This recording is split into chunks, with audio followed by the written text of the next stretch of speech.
Ooh. What's exploding, Benjamin? What topics are exploding today? NFTs. Ready? Is all our top 5 news about NFTs today? My top 5 is all NFTs since month. But let me tell you something. This is episode 13 on May 13th. Will that bring us any luck? Well, it's not a Friday, thankfully. We escaped that by one day. It's only Thursday, so we should be okay. Yeah, I guess so.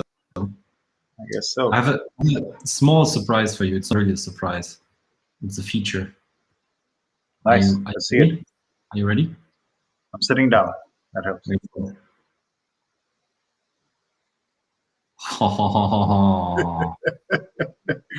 Wow. Is that what we're going to use for our background today? I don't know. It might be disturbing. I just read the email a couple hours ago that our streaming service offers video backgrounds now. Interesting.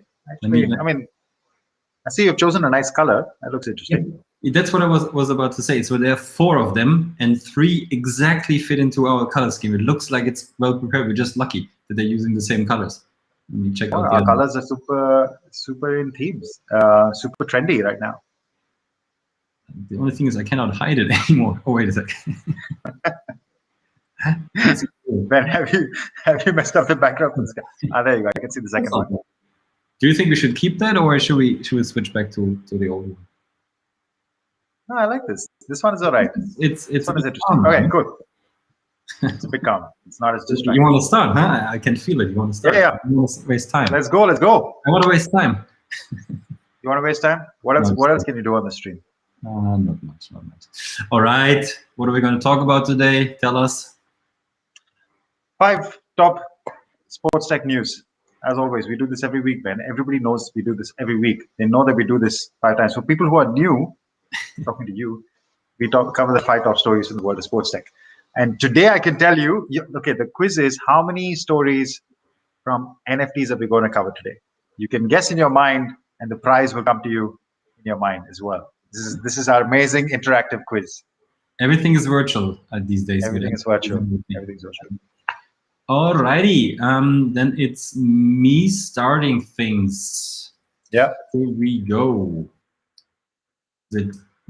Yes, we are talking about ice hockey, and we're talking about SAP giving a new so-called Coaching Insights app to the coaches of the NHL. They have introduced this in 2019, and what you can see on the screen is their fancy new edition for the new season. Why are we showing this to you? Because we thought you as fans might be interested in what the coaches are actually doing these days when they watch a game, analyze a game, and also interact with the game. So all those fancy nice stats and graphics there actually help them during the game with making their coaching decisions. So they see, I don't know, like you can see how fast the players are moving, which formations they're in, and a bunch of other stuff, which actually helps them, like I said, to act during the game. And I think this is really fascinating. It's not like in the, let's say, good old days where things were based on, I don't know, gut feeling or them observing. Now they also have this cool tech supporting them during the game. And the great thing is it's available in all NHL stadiums for all coaches, so everybody has the same setup basically. And what I also find interesting is that for every game they basically have, or for every opponent, they have a so-called head-to-head matchup. So they can exactly analyze the opponent they're actually playing, which makes it in my mind a little bit like chess. You know, you exactly know that the coach on the opposite side has the same tablet with the same information, and it's a little mind game of who's reacting on what information. I find it really cool. I would wonder how many of the coaches are actually using it, and how many of them think that it actually improved their game or the outcome of an actual game. Ron, I'm not sure how much you into baseball, but into ice hockey. Sorry, but this is cool stuff, isn't it? Yeah, I mean, it's interesting tech. I mean, just to have, of course, we know that coaches and their coaching teams use all of this data before the game, after game, for sure. There's a ton of data involved in the decision making. Using how much of it is used during the game? Yeah, we have different leagues who have different rules. The NHL has gone live with it. I think the NBA went live with it a while ago with their Microsoft partnership. I know the Premier League went live with it only last year, I believe. Now, I mean, but how many managers use it? I see already at Man United, I always see the screen in front of him when he's sitting in the dugout. He always has that screen in front of him. But a lot of the managers are not using it. Maybe they have it within their assistant teams. Yeah, it's an interesting structure. Data is for who, as they say. Yeah, I would like to sit next to them on the bench and see what they do with it and how they discuss data with their other staff members. That would be interesting. Yeah. All right, on to the next one. That's for you. On to the next. And so we've got a couple of innovation initiatives that we're going to talk about. Lots of new guys. I think last week we covered FIFA, and there were a few in the previous weeks. This week, a couple of innovation initiatives from broadcasters. We see BT Sport, who's a British broadcaster. They of course cover the Premier League extensively. I think they have the Champions League as well. They've launched an initiative for broadcasting related innovation. Of course, that's what they're interested in. And they have a couple of interesting lines, which I would give you. They say that there's a potential 6-figure opportunity to work with a broadcaster on developing their area. I don't know if that is, are they talking about funding? Are they talking about this is a revenue piece? And 6-figure, is it 100K or is it 99,000, whatever? That is obviously to be seen. But yeah, they've put something out there. So, and I think, so for any startups or anybody who's interested in participating with them, I believe this competition ends on the 31st of July, it says here. Yeah. Final entries on the 31st of July. So get in there. They've got the entire BT broadcasting team, which will apparently be part of the judges. So that's BT Sport, who've done one thing. And on the other side, you also have Twitch, which announced their Sports Accelerator program.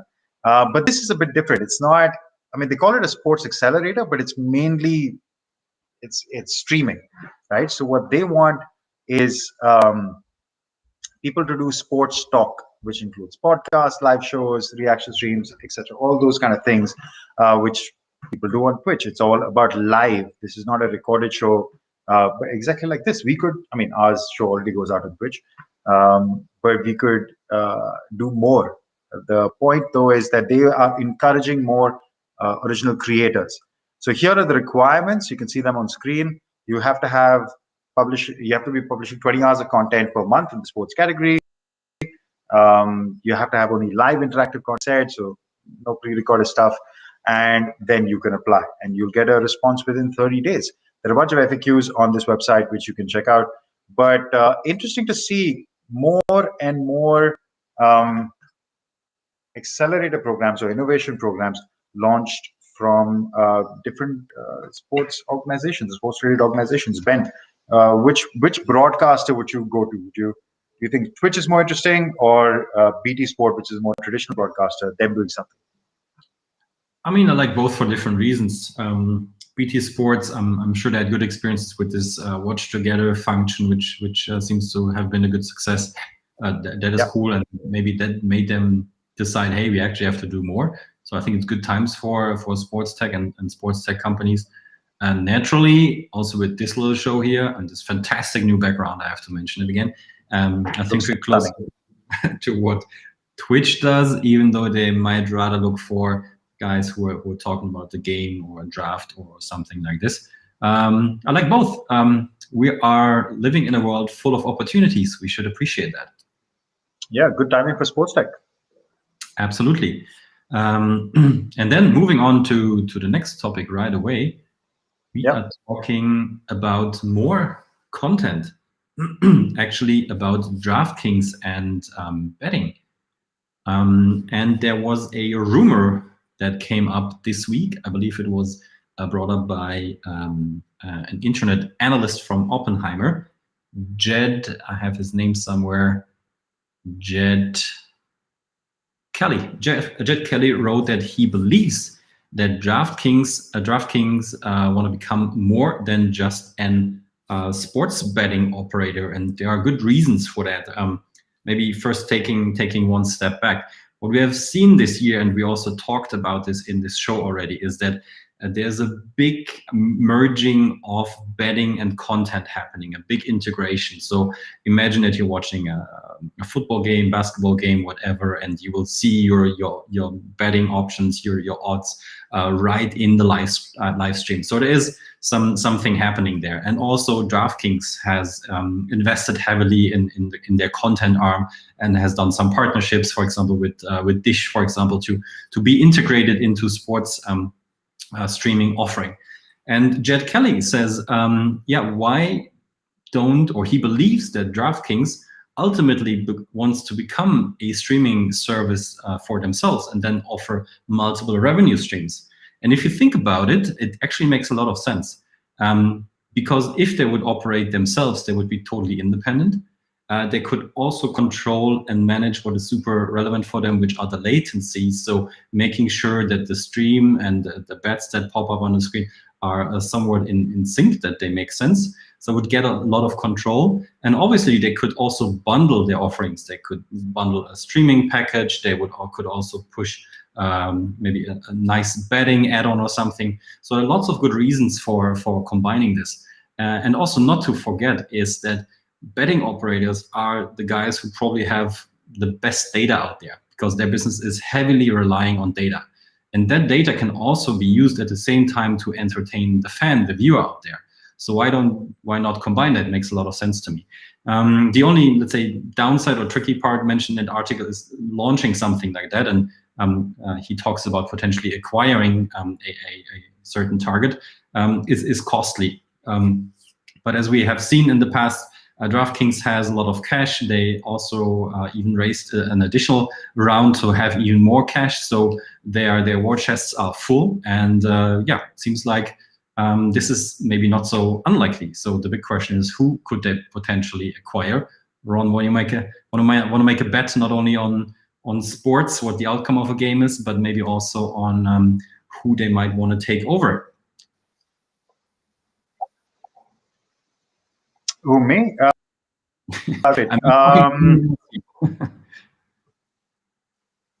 So who could DraftKings? You look lost. I'm going to repeat that sentence for you.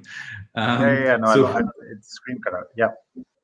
Okay, so any guess on who DraftKings could potentially take over for the streaming offering? And anyone in mind, or what characteristics would the service would have to offer? Interesting. I mean, there are a bunch of smaller streaming services that we have seen.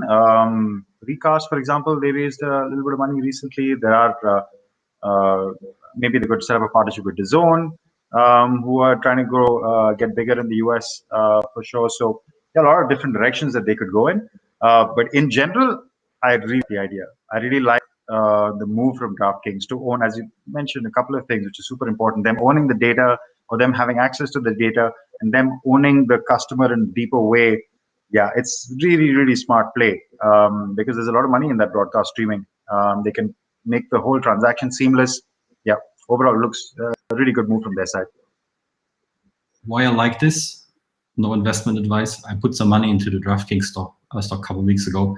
Ever since they went super down, so I could use that upswing to get to break even again at least. Yeah. So is that why you're plugging their news so that there's more buzz about it? Absolutely. I'm sure we have direct influence on the stock market price of DraftKings. Exactly. All the let's say X number of people watching will get in there. Okay. In case you don't know yet why we do this show, we actually want to influence the stock market price. but don't tell anyone. Yeah. Got some actually interesting stuff coming up. No, maybe there are other things that we can talk about, ETFs and sports related, but that's for another time. Why not? Go for it. Okay, what's next? All right, now we're going to talk about another big initiative. Why is this header gone down? Yeah. From the NBC and the Olympics. And we spoke about Twitch earlier, and this is another really cool move. I think from the Olympics mainly. I mean, it's an obvious one that they would go to Twitch. But basically, what's going to happen is that the Olympics is partnering with NBC to launch original content on Twitch. Similar to their, I guess this is part of the move from Twitch to get more content creators who are talking about sports on their channel. Of course, the whole thing is to be live. That is Twitch's big play. So they're not interested in pre-recorded shows, but they want more and more people to come in through their partnership with NBC to create content related to the Olympics. So pre-game or pre-event conversations between users, or getting fans on their streams to consume all of this, all the games that are happening at the Olympics. Mainly, I think this is a great move from the Olympics, and also follows up a story that we did on the Olympics a couple of weeks ago, which is the Olympic Virtual Series, right? We spoke about this. The Olympic Virtual Series is part of the Olympics launching a series of virtual sports events in cycling, sailing, motorsport, which actually goes live today, and a couple of other categories. That's why it's out there. So it goes live today. So anybody who's interested, you can, sitting in your house, you get the chance to participate in the Olympics. Very cool stuff from them. So connected with a lot of the digital initiatives that Olympics has got going, which is to attract younger audiences, they've also launched a partnership with Twitch. Totally makes sense. And I'm interested to see how much interesting content comes out of there. Ben, I don't know if you've watched a lot of Olympics in the past. Like, it's usually been quite boring. There's a basic commentator. I mean, there are fans at the stadium. There's some atmosphere, like when Usain Bolt is running or Michael Phelps in the pool. Yeah, sure, when the big names are there. But the rest of the time, it feels a bit drab, the whole coverage. Maybe this will spice things up, huh? No, I'm actually not so unhappy with the coverage, but of course there's room for more. I always feel like the Olympics have some special tension. It feels special. So you watch sports that you typically don't watch. It's not bad, but yeah, there is room for more. And like you said, I think the move from Twitch is nice, tapping into a new audience. And one thing to bring up here, maybe you've seen it or maybe not. There was a bit of criticism towards that initiative for around the Virtual Olympics, mainly coming from the proper esports guys saying, "All right, Olympics, congratulations! Now you have covered 2% of esports." Because I mean, obviously the Olympics went with sports that they traditionally also had in their portfolio, like rowing, cycling. So they're not going with League of Legends, Fortnite, and the likes, which.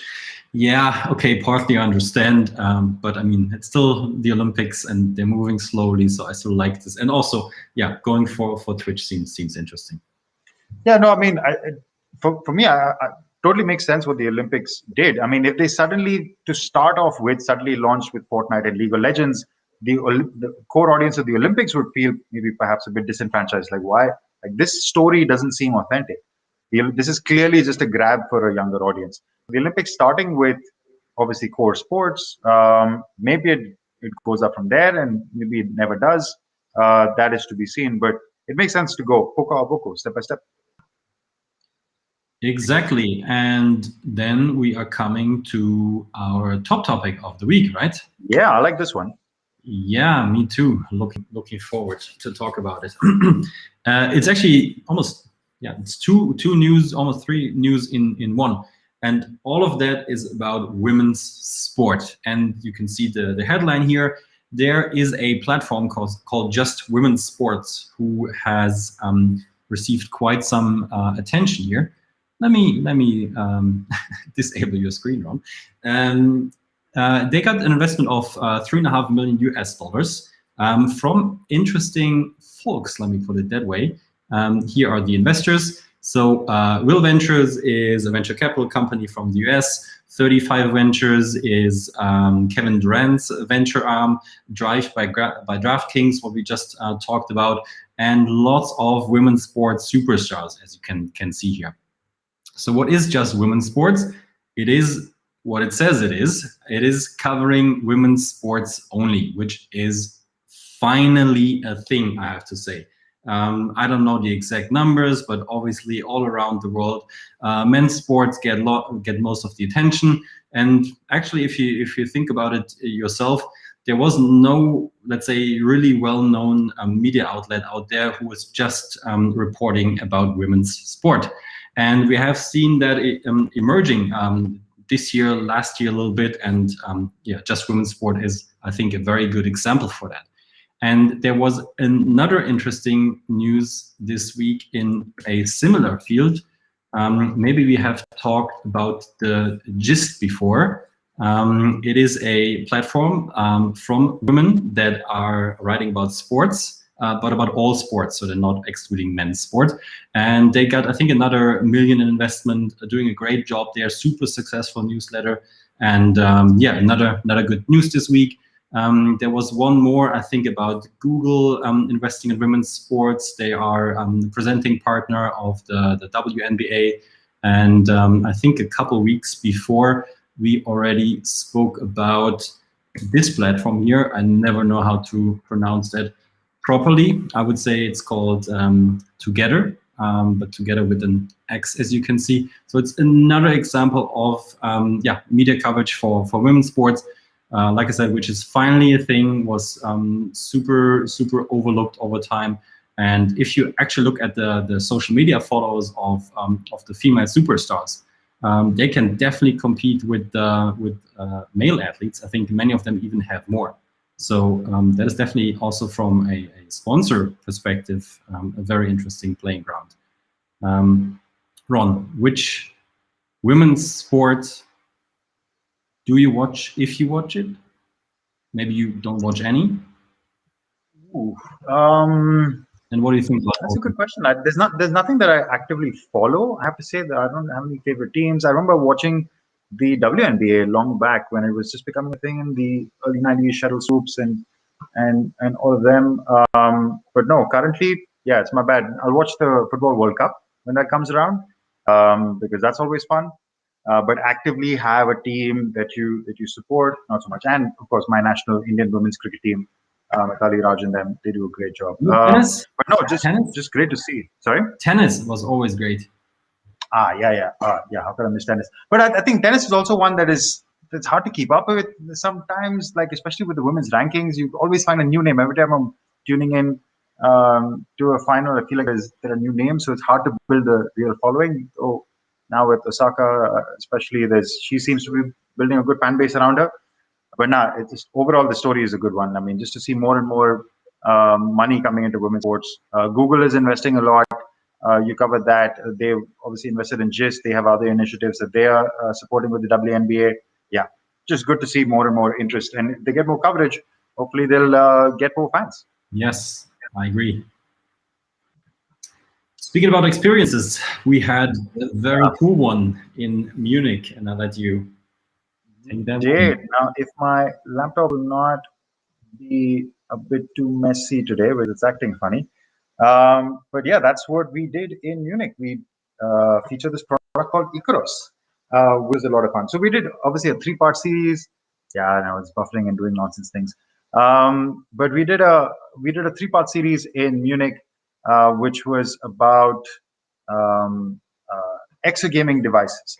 In fact, so while you're exercising, while you're gaming, while you're playing some sort of heightened reality game, Ben's helped saving the day with some video assistance. Thank you, Benjamin. There we go.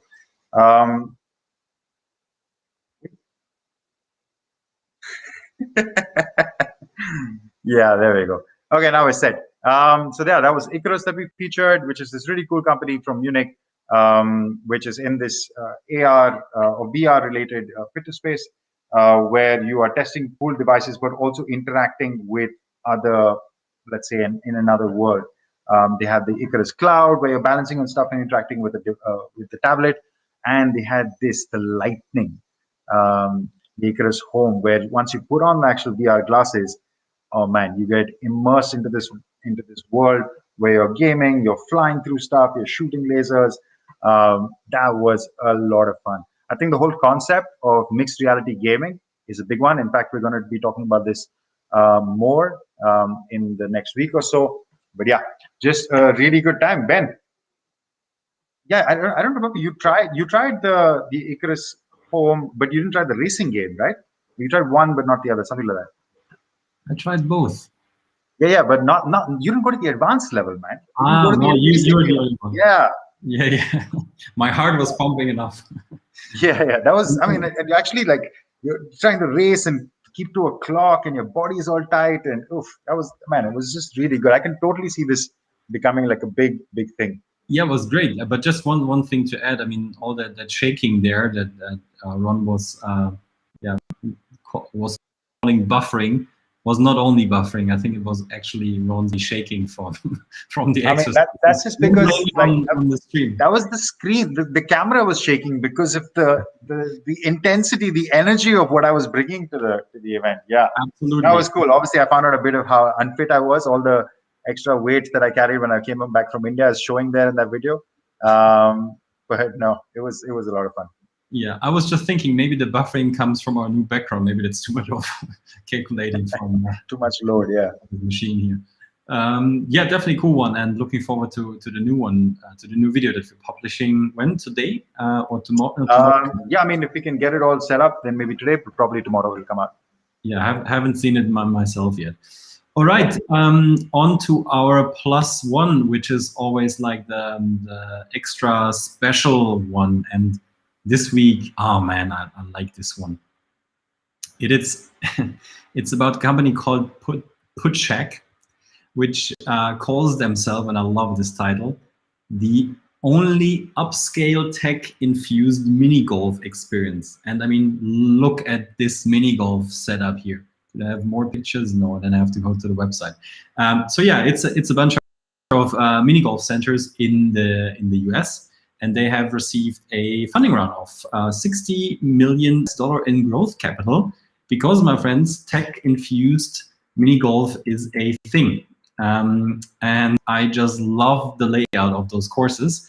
And what the tech actually does is, you can see here, with the tracker ball technology, yeah, you don't have to calculate your hits anymore, your shots. You don't have to calculate leaderboards. So everything is done automatically. So no cheating, no fighting or anything. And I think it's just convincing by the looks. They have a bar. You probably can bet somewhere as well. So they're really turning mini golf into a big experience. And personally, I have to say, I am a big mini golf fan. I wouldn't say a champ, but I would rank myself pretty high. And if I can already beat Ron in chess at an amateur level, I'm sure at the mini golf he doesn't have a chance. So I challenge you, my friend, and you can come back to the screen, to at some point do mini golf, hopefully tech infused, maybe not, but this would be the best case. So if we would travel to the US again this year, hopefully latest next year, we will have to find a Putcheck or Putcheck, I don't know, and we're going to record a video there. Yeah, I think we have to make this happen. I mean, I expect, of course, you, as usual, will take about half an hour between shots and holding the non-existent grass up in the air to see... Calculating the wind. Yeah, exactly. Doing all of that, and I'll be chugging the beers as I normally do. But yeah, no, I think that's a super shout. Yeah, and as long as there is no editing in the camera footage and the results are shown for what they are, then we'll let the audience decide for who actually won and not. But no, I think I mean, this is obviously makes so much sense. I'm surprised it's taken this long. I mean, the mini golf experience is so close to like the golf driving ranges and stuff where, yeah, just get a bunch of friends, crack a bunch of drinks, and you get like a good tech infused experience. Makes sense that mini golf would have something like this as well. Yeah. And I'm gonna mint an NFT based on my winning shot once that happens. Which brings me back to your initial guessing game. How often or how many NFT topics did we cover today? I believe. How is this possible, Ben? Is your golf putt shack thing the only one that we covered? I mean, it's not even NFT related. I just said I would make. But that's right. Actually, we should have. The test should have been how many times the word NFT will be mentioned on this show. Yeah, and if you find out more, Go to. I want to see the word NFT everywhere. Exactly. Yep. 0 NFT. I mean, there was news. The Charlotte Hornets announced their first NFT. So if you go to a Hornets game, you can for $5 also get the NFT of your ticket. Well, when is the Canelo fight on DAZN? Isn't that this weekend? That already happened, my friend. Oh yeah, that already happened. Should have missed the result of that. Yeah, but how was the NFTs on that one? Give us the news. I don't know. I'm only writing the article tomorrow. I haven't checked it. No, the last time I checked, it was not so super great. So it's not in Golden State Warriors spheres. But I think the last time I checked, the unique ones were still on sale or something. But numbers did not seem so great, even though the setup I really like. But sometimes NFTs are a bit tricky to predict. Yeah, I feel like we should reach out to Canelo. I haven't spoken to him ever since he appeared in our last report from last year. But surprised that he did. Yeah, he actually did. It's not even a joke. Okay, it's not a joke. Yeah. Cool. niftysports.co for more NFT news. Check youtube.com/hellosportstech. We all have a caption for that as well. And see you next week. Same day, same time. Maybe with a different background. I like that one. Hopefully with more NFT topics. We'll see. All right. Ciao.